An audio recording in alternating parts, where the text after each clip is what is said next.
The East African Community Regional Force began its withdrawal from the Democratic Republic of Congo today after Kinshasa deemed it ineffective and refused to renew its mandate. The regional bloc first deployed troops in the violence-plagued region in November last year after the resurgence of the M23 rebel group.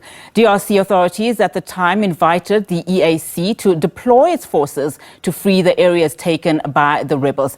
Now let's discuss these and other issues. We're now joined in studio by Professor Andre Mbata Mangu, Deputy President of the National Assembly in the DRC. Professor, thank you so much for your time this afternoon. So, Prof, I mean, I can't imagine that this is an easy time for, the local election organizers. 5 years ago in 2018, I mean, that election was marred by confusion. It was marred by delays. How concerned are you about the latest developments that we are currently seeing in the DRC ahead of that August 20th election? Thank you for inviting me. In fact, I'm here in South Africa.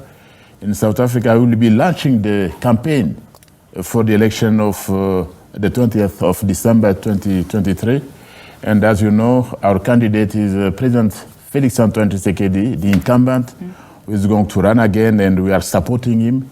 And we are here to speak to the Congolese diaspora because they are voting for the first time under Mr. Tshisekedi presidency. But there are still, as you said, there are still some challenges in terms of security. You know, when President Kabila, Tshisekedi came to power, he took over from Kabila, the country was aggressed. And in fact, it was aggressed by Rwanda. What Rwanda has been doing in the DRC is totally unacceptable.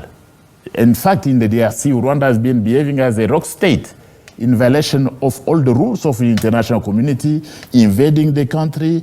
As you know, also, the DRC is one of the richest countries in the continent and in the world. Rwanda has been there invading the country and supporting the rebel group of M23. And despite that, we are going to elections. We are going to elections, and we are confident that President Tshisekedi is going to get a second term. But what we need in South Africa, we need the support of the South African government and the South African people. And in fact, I'm here to speak to the Congolese people who have found South Africa to be their second home. We have benefited quite a lot from South Africa, and we know from this country, we have been talking about African Renaissance, and you know also that we cannot get to the African Renaissance without a peaceful and democratic DRC. I know a lot of people would agree with you on that last part particularly, but do you then apply all blame to Rwanda, as you're saying? I mean, the latest development, the East African Community Regional Force withdrawing from the DRC, blaming Kinshasa because Kinshasa deemed it ineffective and refused to renew its mandate. I mean, how problematic is that stance? They have not been effective. That's why Kinshasa, the president of the republic and the government, in fact, also the parliament of the DRC, we have decided that they should go out because they have not been effective. They came there with thought. They came to combat, to fight against the rebels or to take them out. But in many instances, they have been collaborating with the rebels. And Rwanda has been playing a role there. To make sure that this force has not been effective. Not just Rwanda. Rwanda has also been benefiting from external allies, from the international community, from the mafia, from those multinationals who have been taking advantage of the war in the DRC. I mean, given these moving parts and the fact that you are in, amid ongoing conflict, especially in the east of the country, with the Eastern African Community Regional Force beginning to withdraw, we do understand there are tensions running high, as you also allude to. How confident then are you that these elections, given that they are 2 weeks down the line, are going to be transparent and are going to be free of violence, given that these challenges that you are citing too? No, elections really are going to be held. They will be free and fair.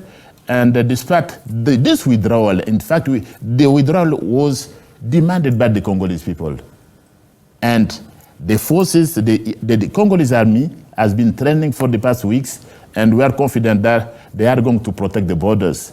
Despite that, we will be receiving the force, the SADC force, which is coming to replace the ineffective EAC force. The EU has stated that its election observers that had arrived in the DRC had been unable to deploy, across the country given the security reasons. So there's also that from the observers, that concern, making their mission, they say, impossible. Your response to that? No, what we are saying is that in many instances also, the European Union, the international community, they have been siding with Rwanda. Let's talk the truth. They have been siding with Rwanda, and we have got observers from the Carter Center, they are there. And what the observers from the AU, they wanted, in fact, report back to the international community, to Europe. But when we are observers in the country, we must abide by the rules of that country. We are patriots in the DRC.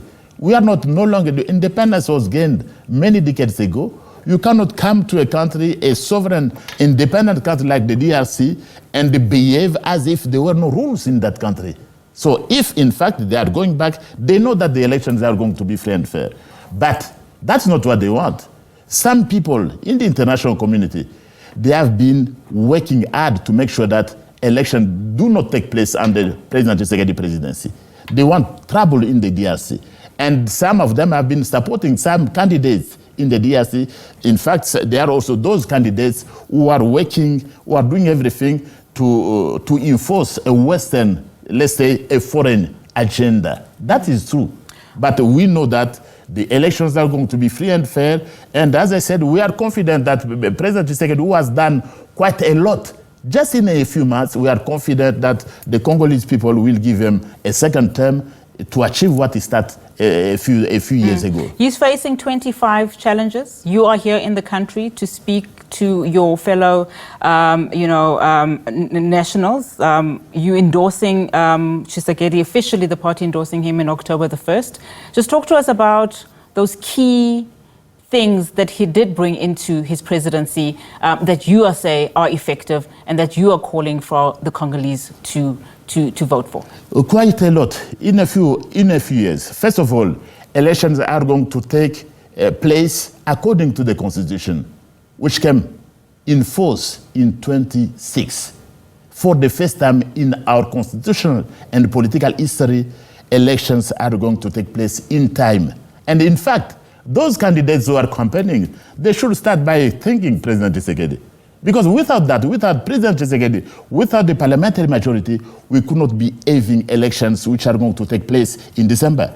President Tshisekedi has done quite a lot in many areas. Let's say start, for instance, in internal or domestic affairs. We have got there, in terms of education, for instance, now there is free education at the primary level in the DRC. Primary education is provided for in the Constitution. In fact, it is Section 43 of the Constitution. And when you know that the Constitution came into force in 2006, and for the very first time under Tshisekedi presidency, we now have free of charge education at the primary level.